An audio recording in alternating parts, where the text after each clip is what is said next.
Hey everyone, welcome back to more Cold Steel 4. Now look at this group. Now this is a friendly looking party. Now look at them. They're all smiling and happy. Clearly. Good people. Not a bad shot though. I like it. I likes it a lot. So, like I promised, I had to do some thinking. Some thinking thunks. On the big old revelations. And you know what? I quite liked a lot of them. It was great to finally get a lot of missing puzzle pieces.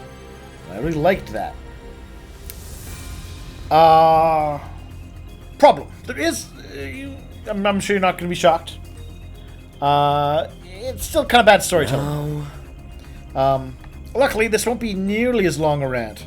Well, first of all, it won't be as long a rant as before. But also, first of all, you know that little bit when we went through all of the events that it was apparently behind. I went and I watched through it again, and I made a list. I did the list. So, things Ishmelga is behind. The Dark Dragon. That other civil war where Dracula was involved in 250 years ago. He was behind that. Ishmelga behind Hamel. Claire's parents' death. Or her uncle being corrupt. That whole thing. He's behind that. The 100 Days War, where they invaded Liberal. Behind that.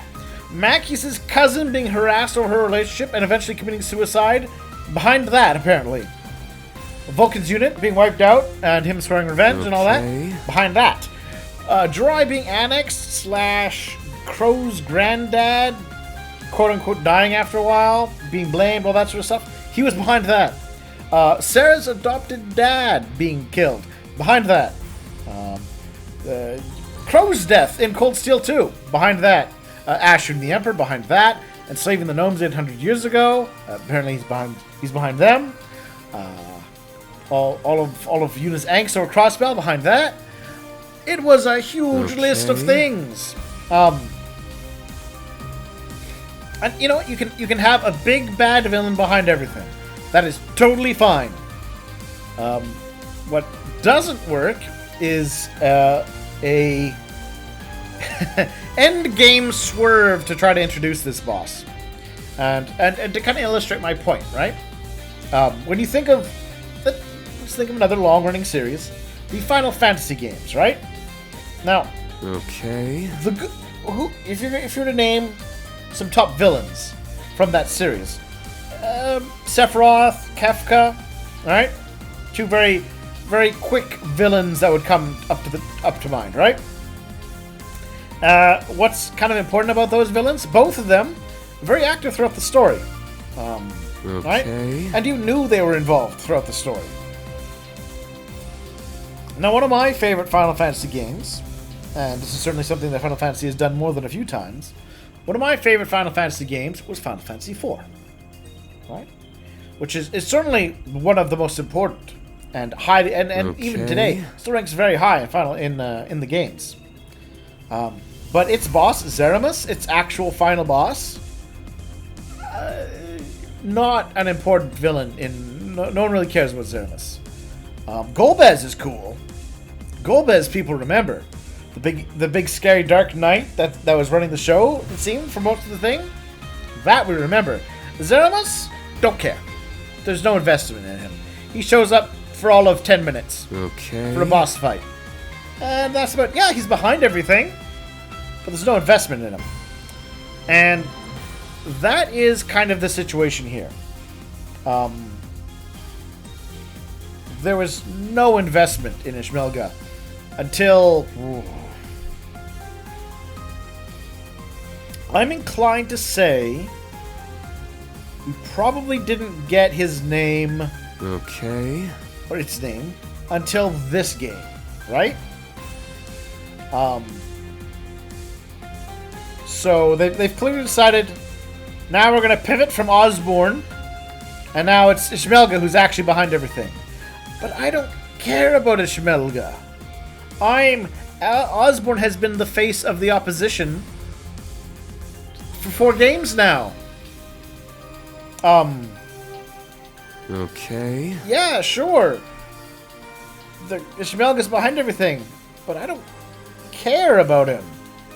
And there's not enough time now to make me care. It would be like... Yeah, it'd be like,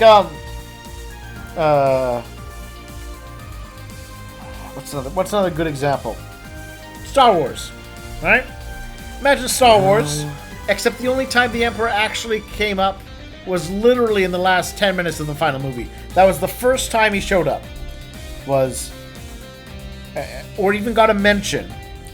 Was after, the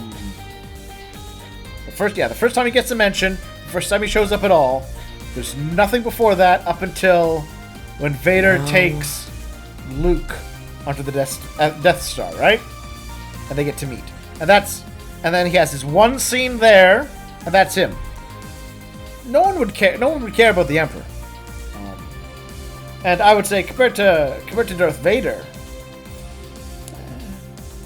I mean, luckily for Palpatine, he got the prequels. Right? He got the Clone Wars. He got a whole lot of build-up in other media. No. But yeah, that's my current problem with good old Ishii boy. I just can't care about it, and that's... I mean, you can achieve it, but it's kind of bad storytelling. Yes.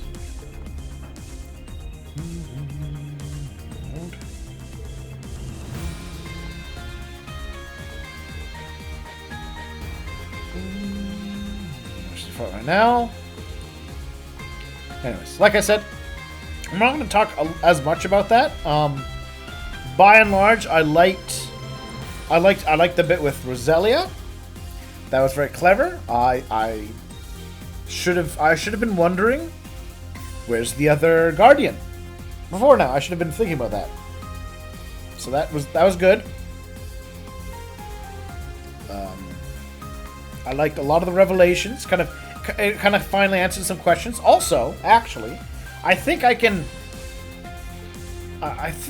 put motivations to most of the villains now, or the antagonists. So I think Rutger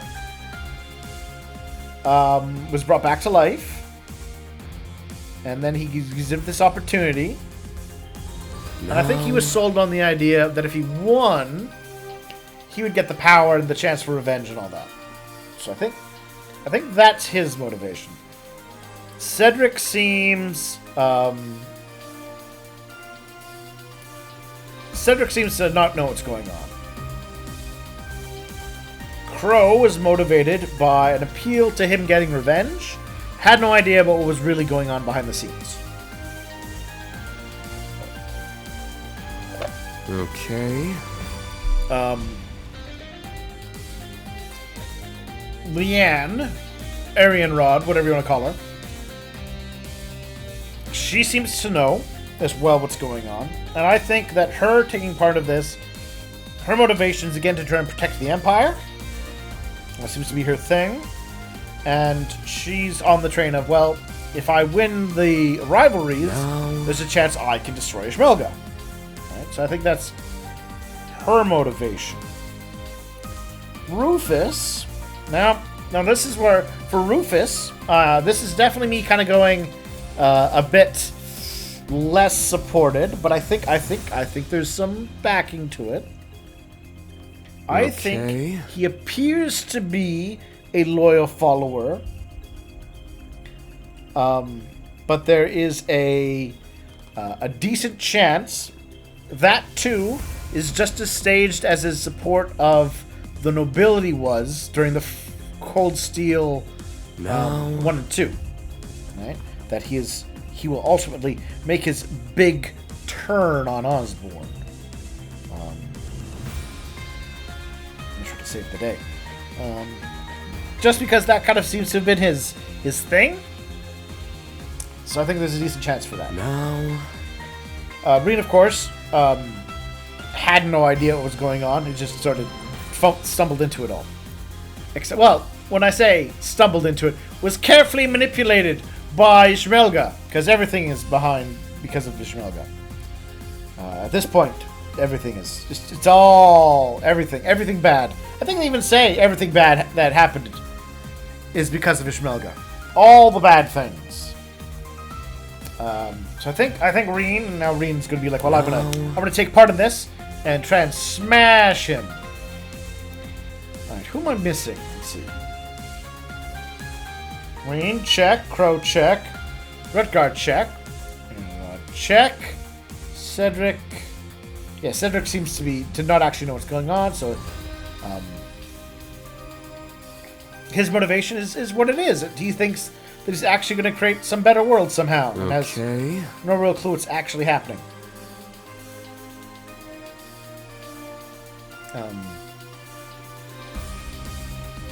I'm not even sure if he knows that in theory he'd have to fight Osborn.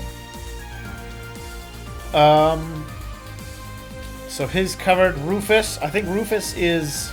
Now here's the other angle to Rufus. And this is going to depend on the situation with Osborn. Alright? This is just me now kind of hypothesizing.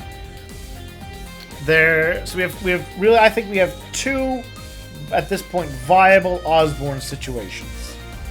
Osborn situation 1, he's a puppet at this stage, right? He gave his soul to Ishmelga, and we should assume everything that... Okay. And we can treat everything that Osborn has done as him being ridden by the evil Ishmelga ghost. We should really think of Osborn and Ishmelga as one and the same. Right? That's option 1 is there. Option 2 is that Osborn, while perhaps influenced at times, or even controlled directly at times, has been trying to set up a situation to stop Ishmelga. Okay. In which case, I think... And in which case, the Rufus thing could still go either way, with Rufus making a move for power, or ultimately Rufus being loyal to what Osborn is trying to do here, right?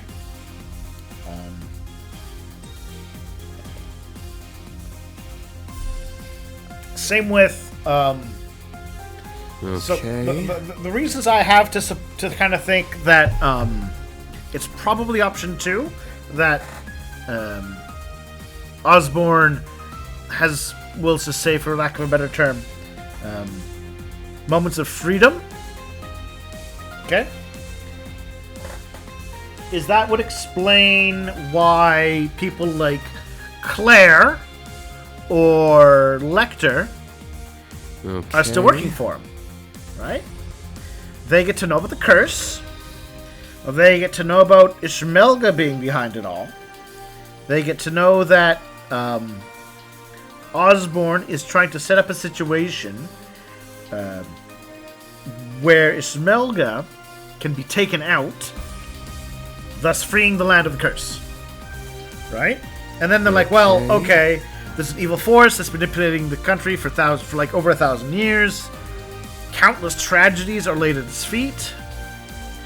This is the only way to stop it because magic.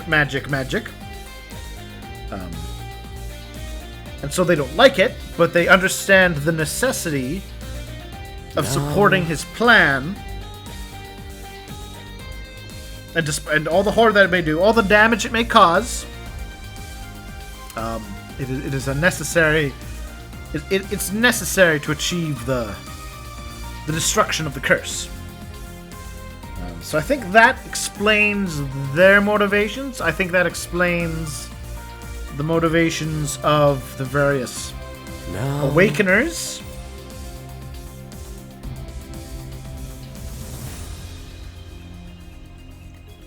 I think it also decently explains what Ouroboros is up to. If you imagine that they were trying to achieve a way to do the rivalries without having to have the war and all that, it would allow them to control control the terms under which the Great One reformed, as it were. And then I guess they could kind of be after... Well, we're still not quite sure what they're after. But them trying to set up a situation where they could be the ones to be in control of how the rivalries happen, all that sort of thing. And thus ultimately not have to let others meddle would make sense for their Phantasmal Blaze plan. Which, if you think about it, right? Phantasmal, illusionary, fake, right? So basically they were trying to fake the rivalries to restore the Great One for unknown reasons at this point. Probably not for the purpose of being nice, but that would have probably been a side effect of things.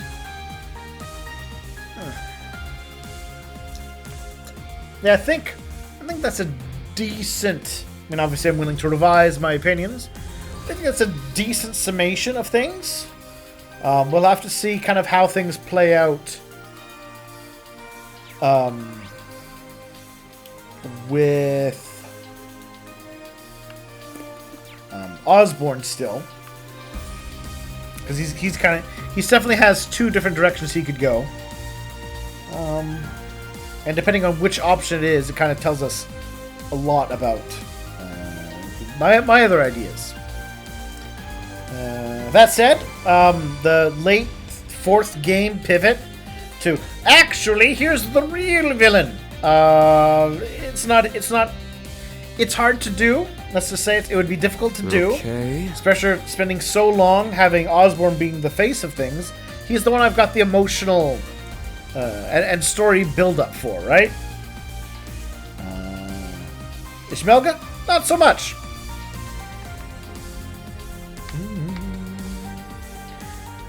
Hi, Sarah. What, you chatting with the governor, eh?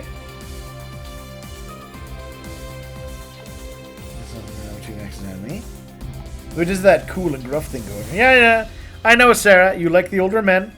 I remain a little surprised we didn't get more out of you when Cassius showed up. And he wasn't your adoptive father, and he's pretty amazing. Good to know, I guess. Certain grave. What are you talking about? Yeah, we'll go help. Right, hopefully, no zombies this time, or ghosts, or evil spirits, or the like.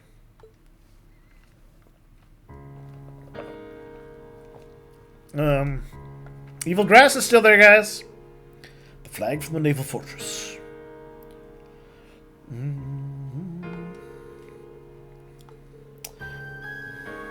But luckily, this time, it's not going to give us trouble.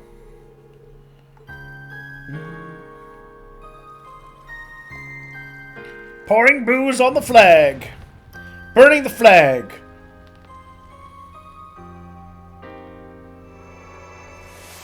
Oh. Yeah, the cursed Ishmelga didn't like that, I guess. The cleansing flame.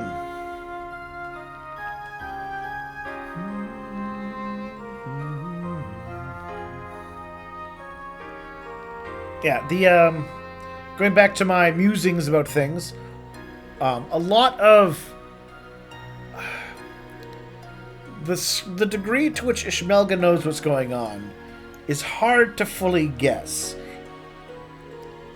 He seems pretty omniscient, but I suppose there'd be a difference between knowing the secret mind of a person, if we're going to go with the Osborne secretly working against him thing, and just being able to view their actions. Which are hard to say.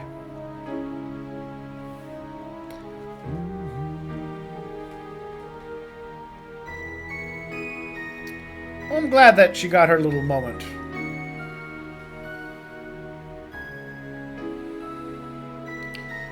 So let's rest too. Thank you for that. If you die there before we get to murder you ourselves. We might probably be his enemies, though. All because of Ishmelga. Ishmelga. Well, now I don't have to say curse all the time. I can just blame it on him. You know what? I figured I was just hearing things. Definitely not a spooky ghost. That he'll know. Totally different kind of guy now. Huh? Come on, for real? You really are hopelessly dense sometimes. You know that. He really is. Unless someone else snatches you up soon, I won't count myself out of the running just yet.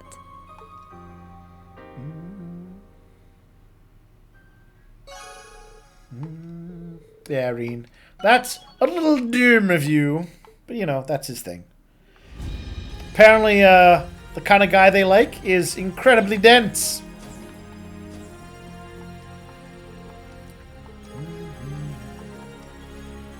There's Graverine.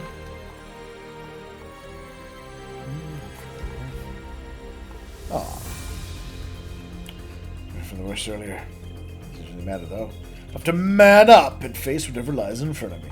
Man up!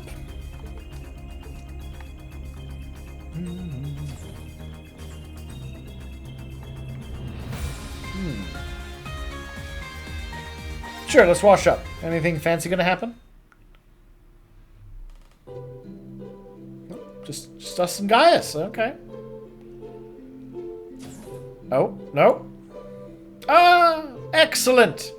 Oliver, welcome. Welcome.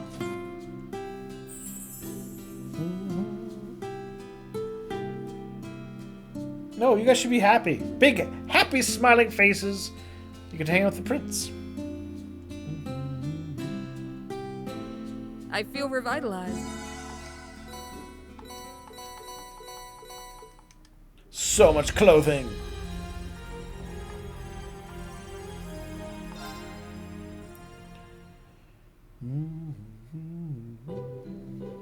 Does the same stuff happen, I wonder? Looks like. All right, let's go. I feel refreshed.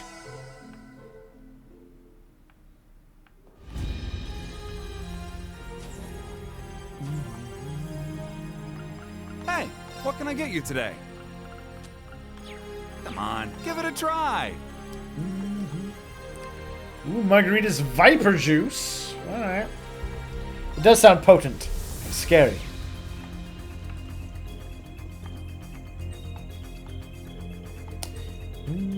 How do we contest? I figure it's important to just kick back every now and then. Who's winning? Crow, the lazy king of kicking back. Played against Elliot lately, you'd believe how much he's improved. Alright. Well, good luck, you two. Guys, I'm right here.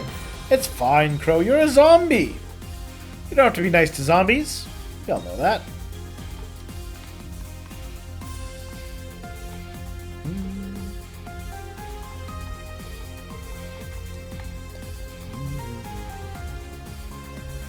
Oh, Muse! I guess we'll do Muse's scene next time. Thank you all for watching. What do you think about my my musings on the motivations, about my thoughts about what maybe the situation with Osborne is? No. Obviously, if you know the real answer, don't share. No spoilers. But feel free to be like, hey, that logic makes sense. I can see how it works. Or be like, no, you forget blah, which means that is impossible. You're a madman. You know, that sort of thing. Otherwise, I will talk to you all soon for more. So have a good night.